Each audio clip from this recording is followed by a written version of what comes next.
வணக்கம். திசைகளின் 10 மணி செய்திகள். கோலாலம்பூரில் நிகழ்ந்த 2 துப்பாக்கி சூட்டு சம்பவங்கள் குண்டர் கும்பல்கள் சம்பந்தப்பட்டதாகும்.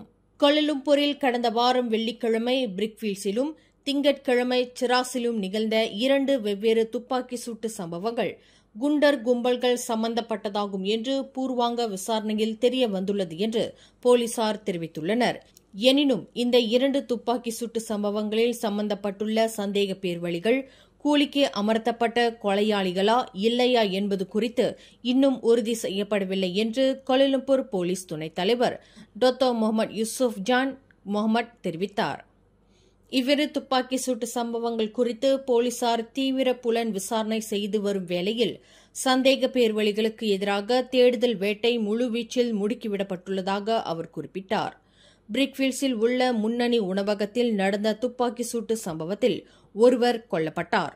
மேலும் 2 கடும் காயங்களுக்கு ஆளாகினர். சிராஸ் ஜலான் லாக்யூவில் உள்ள பேரங்காடியின் முன்புறம் நிகழ்ந்த துப்பாக்கி சூட்டு சம்பவத்தில் 2 கொல்லப்பட்டனர். இவ்விரு துப்பாக்கி சூட்டு சம்பவங்களும் ரகசிய கேமராவில் பதிவாகியுள்ளன. நாட்டில் புதிய போலீஸ் படை தலைவரின் பெயரை அறிவிக்க பிரதமர் டத்தோஸ்ரீ அன்வார் இப்ராஹிம் மறுத்துவிட்டார். போலீஸ் படை தலைவர் தான்ஸ்ரீ ரசாருடின் உசேன் வரும் ஜூன் 22ஆம் தேதி பணி ஓய்வு பெறவிருக்கும் நிலையில் அவரின் இடத்தை நிரப்புவதற்கு புதிய போலீஸ் படை தலைவரின் பெயர் மாமன்னர் சுல்தான் இப்ராஹிமின் பரிசீலனைக்கு அனுப்பப்பட்டு விட்டதாக கூறப்படுகிறது.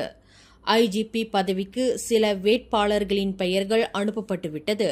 யார் தேர்வு செய்யப்பட்டு இருக்கிறார் என்பது குறித்து மாமன்னரை தான் தாம் கேட்க வேண்டும் என்று பிரதமர் குறிப்பிட்டார்.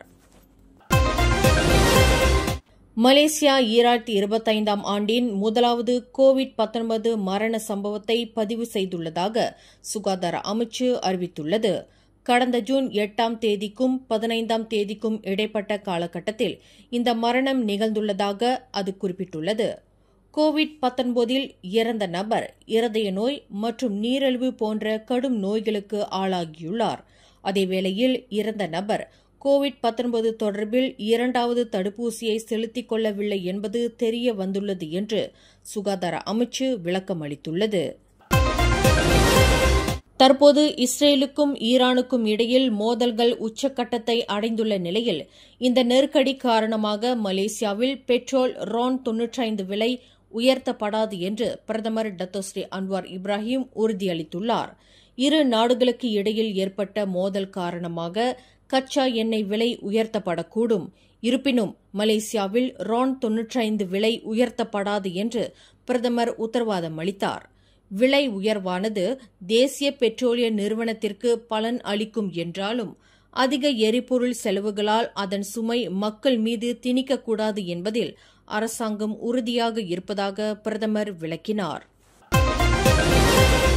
ஷாலாம் புஞ்ச் ஆலாமில் மாரா தொழில்நுட்ப பல்கலைக்கழகத்தின் ஸ்லாங்கூர் மாநில வளாகத்தில் இன்று நடைபெற்ற 2025ஆம் ஆண்டிற்கான 4வது தொடரான ரக்கான் மூடா துரோன் கேம்பஸ் திட்டத்தில் இளைஞர் மற்றும் விளையாட்டுத்துறை அமைச்சர் ஹனாயோ கலந்து கொண்டு சிறப்பித்தார்.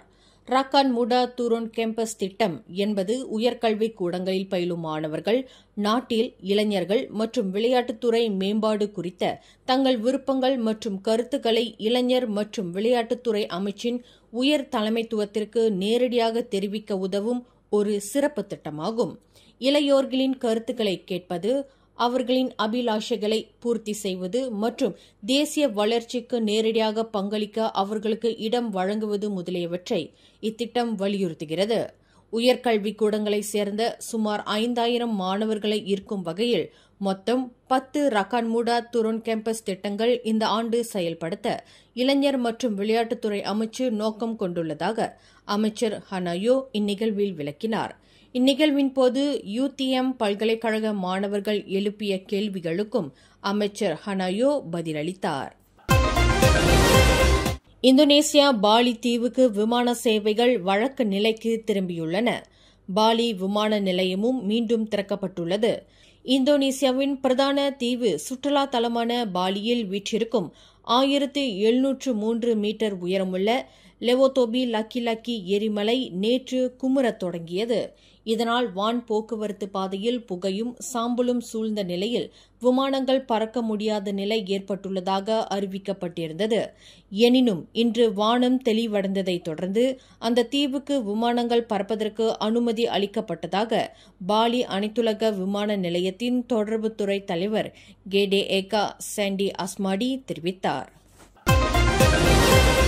சிரமான் சுங்கைகாடோட் தாமான் துவான்கு ஜஃபாரில் அருள் பாலித்து வரும் ஸ்ரீ ஆதி பெரிய நாயகி அம்பாள் உடனுரை ஸ்ரீ மகா ராஜராஜேஸ்வரர் தேவஸ்தானத்தின் வருடாந்திர உற்சவ பெருவிழா வரும் ஜூலை 6ஆம் தேதி ஞாயிற்றுக்கிழமை வெகு விமரிசையாக கொண்டாடப்படவிருக்கிறது. இதனையொட்டி வரும் ஜூன் 27ஆம் தேதி தொடங்கி ஜூலை 9ஆம் தேதி வரை சிறப்பு பூஜைகளுடன் வருடாந்திர உற்சவ பெருவிழா களை கட்டவிருக்கிறது. திரு கைலாய பரம்பரை ஸ்ரீ கந்த பரம்பரை சூரியனார் கோவில் ஆதின ஸ்ரீ காரியம் வாமதேவ ஸ்ரீமத் சிவாக்கர தேசிய சுவாமிகளின் தலைமையில் உற்சவ பூஜைகள் அவரின் ஆலோசனைப்படி நடைபெறவுள்ளது.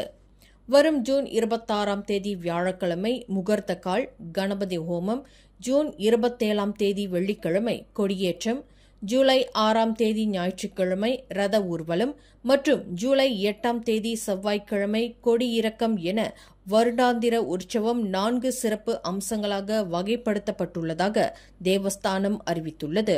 13 நாட்கள் தொடர்ச்சியாக நடைபெறும் சிறப்பு பூஜைகளிலும் உற்சவ பெருவிழாவிலும் பக்த பெருமக்கள் திரளாக கலந்து கொண்டு ஸ்ரீ ஆதி பெரிய நாயகி அம்பாள் உடனுரை ஸ்ரீ மகா ராஜராஜேஸ்வரரின் அருளாசி பெறுமாறு தேவஸ்தானம் அழைப்பு விடுத்துள்ளது. தங்களின் 11 வயது மகளை கடந்த 2023ஆம் ஆண்டிலிருந்து சித்திரவதை செய்து வந்ததாக நம்பப்படும் அந்த பெண்ணின் தந்தையையும் தாயாரையும் போலீசார் கைது செய்துள்ளனர். கணவனையும் மனைவியையும் இன்று அதிகாலை 1:30 மணியளவில் போலீஸ் ஆராவில் உள்ள அவர்களின் வீட்டில் போலீசார் கைது செய்துள்ளனர். 37 வயதுடைய இருவருக்கும் எதிராக பொதுமக்கள் அளித்த புகாரைத் தொடர்ந்து அத்தம்பதியரை போலீசார் கைது செய்துள்ளதாக ஆராவ் மாவட்ட போலீஸ் தலைவர் ஹமட் மோசின் முகமது ரோடி தெரிவித்தார். தனது 3 மாத ஆண் குழந்தையை தூக்கி வைத்திருந்த 30 வயது மதிக்கத்தக்க நபர் திடீரென்று மாரடைப்புக்கு ஆளாகி உயிரிழந்தார். அப்போது கைக்குழந்தை அவரின் கையின் இடுக்கில் சிக்கி மரணம் அடைந்தது.